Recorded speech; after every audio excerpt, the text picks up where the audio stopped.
McDizzle Gaming coming at ya. Thanks so much for stopping by, and we've got a lot to talk about. This video may get more dislikes than most of my videos, but I'm going into this with eyes wide open. One thing I won't do is pander to people just to tell them what they might want to hear to get views. I'm here to talk about why Red Dead Online will be just fine. I'm going to back it up with evidence, I'm going to back it up with logic. It's going to be a little ranty, it's going to be a little ragey, but let's get going. I recently watched the Professionals rant on why Blood Money was a disaster, epic fail.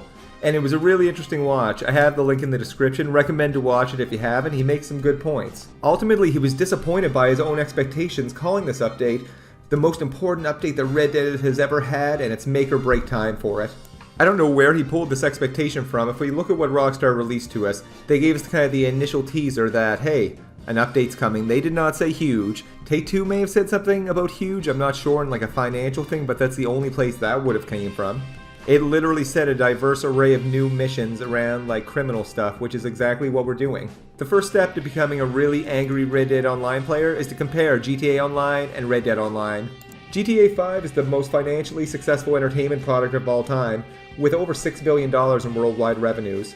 Red Dead 2, from what I could find, was just over $1 billion. Now, of course, that's not specific data around the online stuff, but that gives you an idea of the size of these franchises. GTA has been out since 2013 and has 8 years of content with it. It's hugely profitable. Red Dead Online got out of beta in May of 2019, so just a little over 2 years ago. I've summarized the progression for each game here over their first few years. Let's take a look at them. This might not be perfect and maybe I'm missing some little pieces, but hopefully this gives us a general idea. So quick points. Red Dead Online, that was released in May of 2019. The Frontier Pursuits update was released in September of 2019, adding the Bounty Hunter role, the Trader role, as well as the Collector role. Then we had Moonshiners in December of 2019. We had a long wait, I'm sure some COVID stuff came in there, for the Naturalist in July 2020. And then we had the Bounty Hunters expansion in December 2020. And then the Blood Money expansion or content, whatever you want to call it, in July 2021. So GTA came out in October of 2013. There was Beach Bum DLC added in December 2013. I remember when that came out. There was Christmas stuff, of course. In February 2014, they had a Valentine's Day update. There were some business updates as well. And there was heists added in, finally, in March of 2015. And then they added the biker stuff in like October 2016. And of course, there was other little things in between there. When looked at in this perspective, we've gotten quite a bit of content over the last 2 years. At this snapshot in time, I know it doesn't feel that great. Although a number of us may be disappointed at this snapshot in time with Red Dead Online and the content, it took GTA Online 8 years to get to where it is today. If we look at where we're at in Red Dead Online, I feel pretty okay with what we have so far for 2 years. Now the fact is that GTA in its current state is going to get more investment and time than Red Dead Online. That doesn't mean that Rockstar doesn't want to make Red Dead Online into an incredibly profitable franchise. And as their development for GTA Online indicated, this takes time. Now, is the reality that a number of players have left Red Dead after this update because they were unhappy? Absolutely.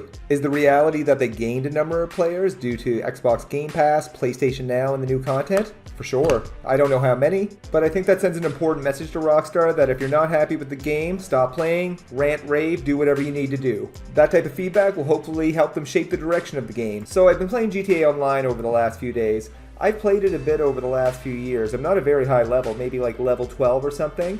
My honest thought is it's a hot garbage mess. And I love the GTA 5 story. I thought it was amazing. One of my Discord members, Omega Gaming, worded it perfectly. Online mode of GTA is oversaturated with things to do. And that's a personal opinion, and I tend to agree with him. You log into GTA Online and you're bombarded with calls, text messages, notifications, all sorts of nonsense going on. It's not the experience I'm looking for, but it's obviously the experience that lots of people are looking for, and that's cool too. That's just my thoughts on GTA Online as a whole. I think the Tuners update's pretty cool. I'm a car guy, so I think that's neat. Now, I'm not here to shit on GTA Online, but I'm here to say that they're not entirely interchangeable games for everybody. The big reason I play Red Dead Online is immersion into the world. I don't feel that same immersion in GTA. The graphics kind of get me. Maybe they'll improve with the enhanced edition that's coming out. And I really never get bored of playing around in the Red Dead world. Maybe I haven't burned myself out yet. In the Professionals rant, he was like absolutely horrified at the idea that they charged gold for Capitale, as well as 52 gold for Arthur's outfit. Why is that a surprise? Every game company tries to monetize things within their online games. I'm not that horrified by it. I can find Capitelli. I'm absolutely disappointed there wasn't more to this update. I would have loved to have more. Do I like the game any less than I did before the update? Not at all. There's more content to play. Of course, it comes along with a host of new bugs and glitches like the 50% loading thing on the PS5 that sucks, and they gotta fix that soon. And we want more things to buy, and I'm sure Rockstar wants to be able to sell these things because they have a whole community full of gold that wants to spend money. And they will get there, it just may take more time than you're willing to give it. I think the fact is it's not going to be everyone's personal Wild West simulation.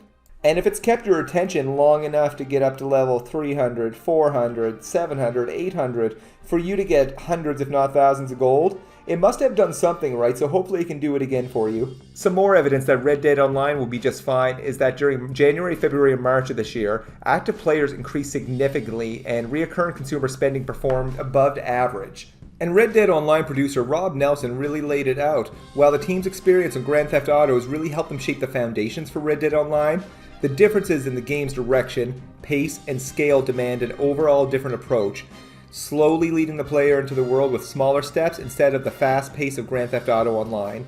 That really speaks overall as a microcosm to the whole development of Red Dead Online.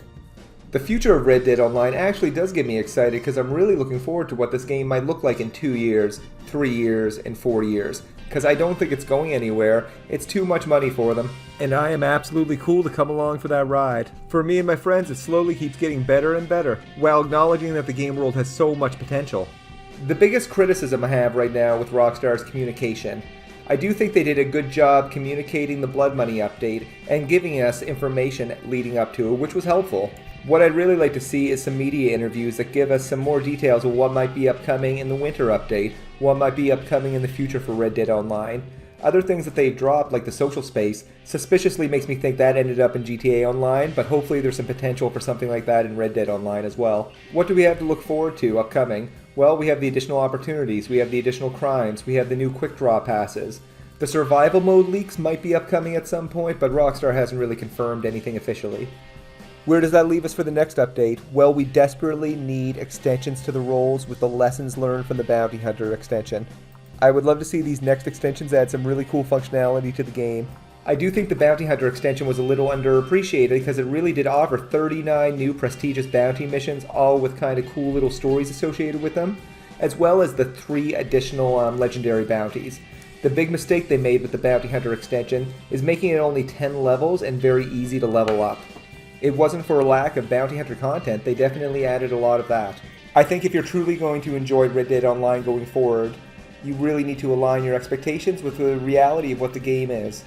Free roam bank robberies, free roam train robberies, free roam robberies might not ever be a thing in the current generation's hardware. Some of you with oodles of gold might not have a lot of things to spend your gold on. Prior to Rockstar nerfing the daily challenge gold, they created a subset of really rich players, and some of those players, not all of them, with a huge sense of entitlement. If you have 1,000 gold and you have a sense of entitlement that Rockstar owes something to you because of the amount of gold you earned, here's some rough financial news.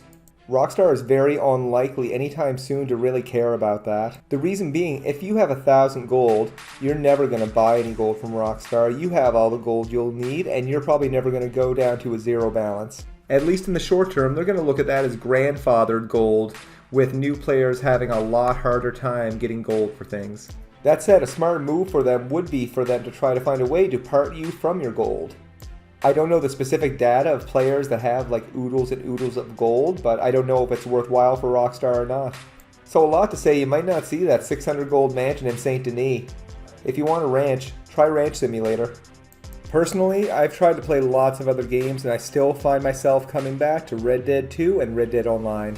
So in closing, although there's all sorts of other cool things I would love to have from the game, my expectations are pretty aligned with what I'm going to get from the game, and I'm okay with that. And if you're burnt out from it, a wise man once said, that's the way it is. And I know it's a cruel, cruel world, but if you stand unshaken, everything's gonna be just fine. There's no evidence that Red Dead Online is going anywhere, and there's plenty of evidence to say we're just getting started. As long as your expectations are aligned, and it might never be exactly what you want, but it's gonna be Red Dead Online in one way, shape, or form. If you made it this far, thanks so much for watching. This isn't an easy opinion to share, so I really thank you for taking the time to listen to it. I'm really interested to know your thoughts. This is probably the longest video I've made, and I know some of the opinions might not be popular, and I acknowledge that. It's not intended to dismiss your opinion if it's vastly different. I'm really interested in discussing it and seeing what your thoughts are. Let me know in the comments below. If you enjoyed this take, hit that like button. If you didn't enjoy it, hit that dislike button. If you're new and you want more of this, subscribe. Thanks so much for watching and have a great day.